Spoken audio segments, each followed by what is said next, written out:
Today here in Lausanne, the Executive Committee of the World Anti-Doping Agency approved unanimously the decision of the Compliance Review Committee to assert non-compliance on the Russian Anti-Doping Agency for a period of 4 years.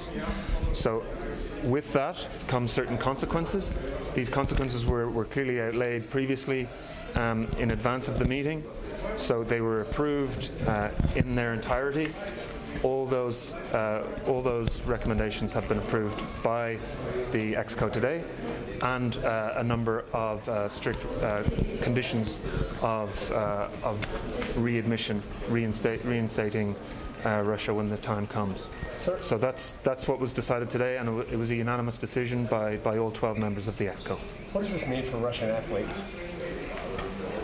Well, it means that Russian athletes, if they want to compete in the Olympics or in the Paralympics or the various major events that are listed within this recommendation, they're going to have to prove that they had nothing to do with the non-compliance. So they weren't involved in the doping schemes as described by McLaren's reports.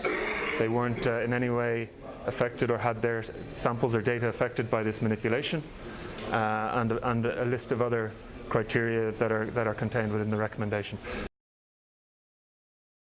Yeah, Russia will not be represented. Russia will not be represented at any of those events.